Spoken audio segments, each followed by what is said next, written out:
someone who is known as Galactic Patrol, and obviously that's a nickname, and I'm happy with that, and I guess he's happy with that as well.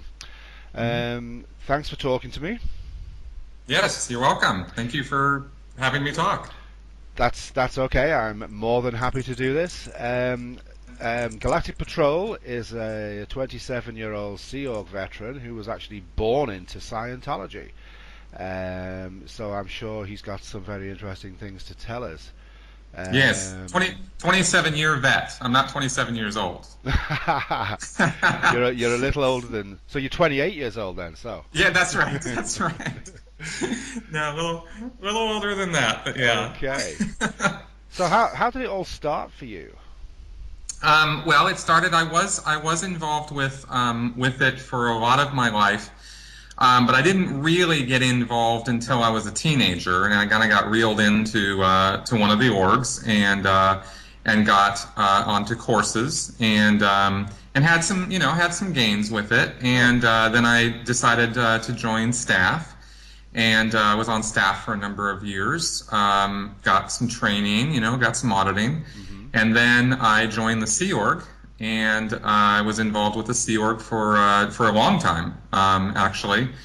And of course, I didn't get any auditing in the Sea Org.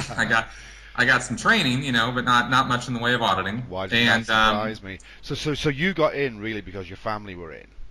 Yes, that was the thing that got me involved. Yeah. You didn't have to go through the personality test or the stress test route then, so. Well, it was funny. Actually, strictly speaking, I did. The first thing I did when I went into the org was I did a personality test, and that was the reeling in. That was the thing that got me, because they, like any teenage boy, I was shy and introverted and couldn't talk to girls, and of course, I was, thinking that I was the only one who had that problem, and so having this, woman tell me, you're shy and introverted and you can't talk to girls, to me was a revelation. Like, oh my God, how'd you know? Yeah. And and then I did a communications course, and went on from there. Brilliant. I've heard those words so many times. That must be the standard teenage boy routine. Exactly. Yeah. Exactly. I didn't realize until years later that I was an open book to be read, Yeah, and I think that's the fascinating thing, how when you look back on it with hindsight. One thing, I was talking to someone recently, and they were saying that a lot of ex-members are quite bitter about everything, and yet they seem to forget that they agreed to everything. So it's almost like you're partly responsible. Exactly, and you have to take that responsibility, or you're never going to be free from it. Exactly, yeah. And I don't, it doesn't mean, responsibility gets such a bad rap, and it doesn't mean you're the only one who's responsible, and that's the crap that Scientology puts on you, is it's all your fault, or it's all your responsibility, and you walk away from it rejecting that, but then you put all the blame on them, and that doesn't really work either, and you got to kind of have to, take both ends of the responsibility. It's not all on them, and it's not all on you. Yeah, exactly. Slightly unrelated, but I was reminded of it when you were talking there. How somebody I know who reached the level of OT3 read the page and went, "Oh my God!" and that was their wake-up moment. But he actually said, "I certainly don't regret anything that I did in Scientology, but I definitely would not do it again." Exactly.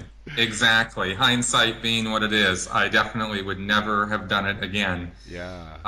But I can't look back on it and go, oh, gee, I just, my whole life was just awful and horrible because of it, because that's just not true. I actually, despite a lot of crap and a lot of nonsense and a lot of lies, I helped a lot of people. I salvaged marriages. I saved people from a lot of troubles and problems, and I helped them through things. And I'm not going to say that I didn't. Yeah, I think Scientology is actually quite good at doing that, but I think that's what makes the betrayal even worse in my eyes.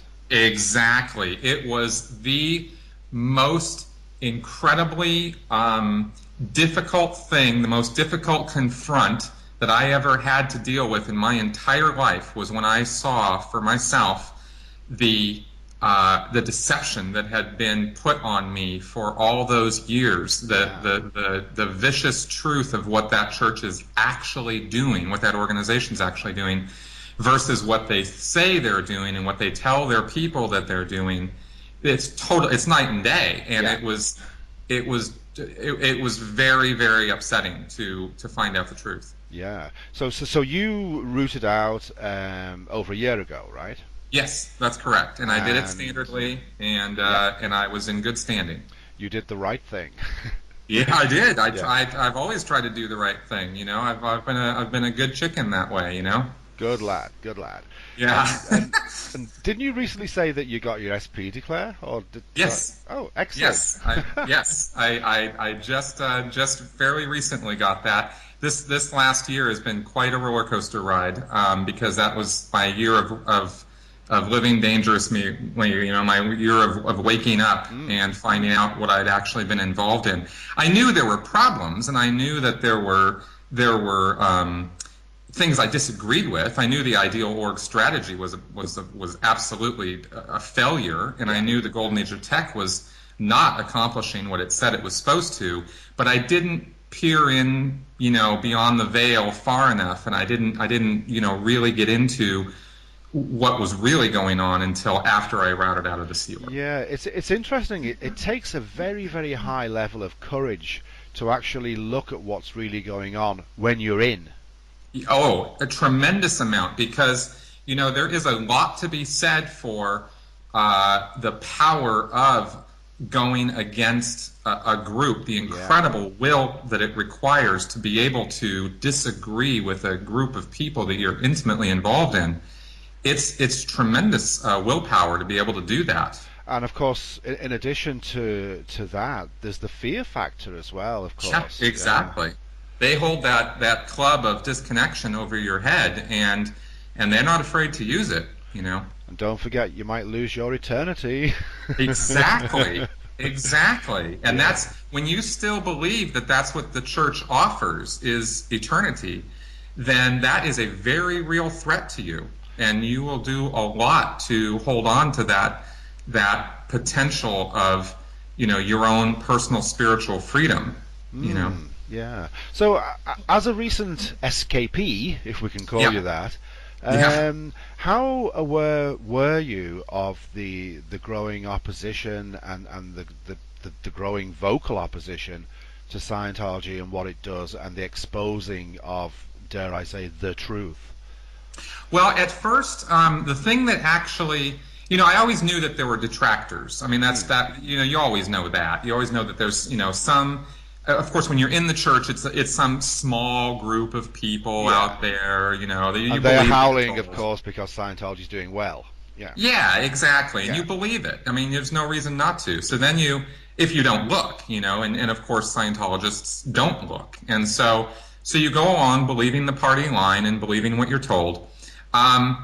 Debbie Cook's email is really what sort of opened my eyes in a way that I couldn't ignore anymore, because I knew Debbie Cook. I knew who she was. I knew that she was not some raging antisocial nutcase.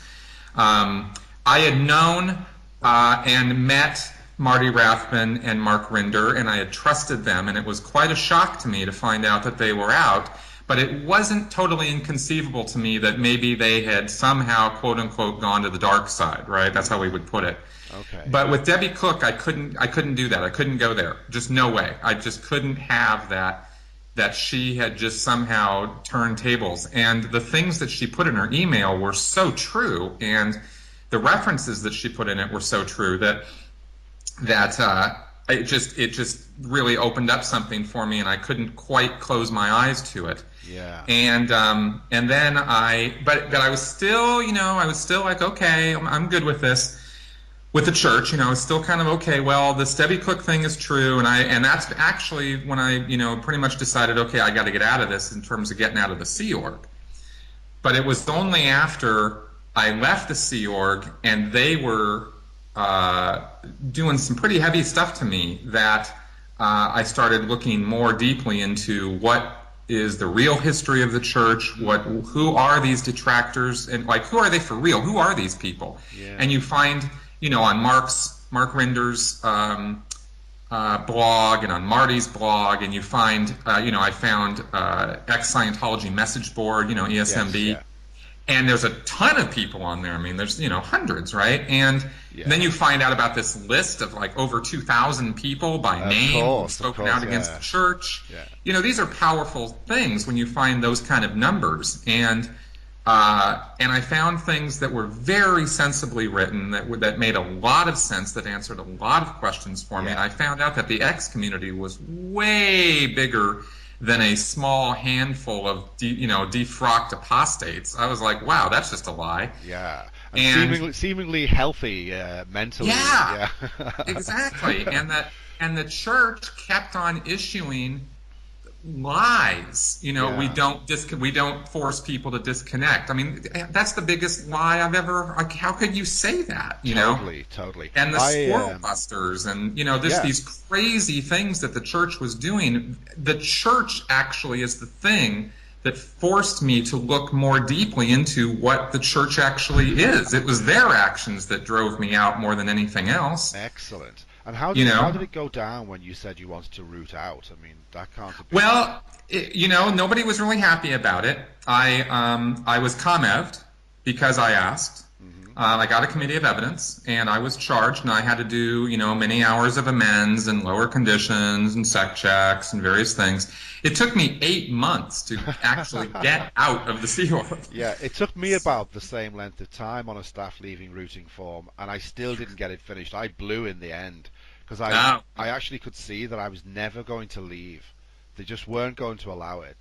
Wow. So I made the decision to blow. I got back in good standing though, and I carried on for a further 4 years running a mission. But anyway, that's my story. This is all about you. No worries. So I experienced, like, my so-called friends turned their back on me, and this is Scientology jargon now. But I went to the HCO sec for help in getting through the routing form, and she just looked at me and said, "I've EP'd on you," and walked out of the room. So, to anybody who doesn't know what that means, it basically means I'm done with you. EP is Scientology jargon for end phenomena.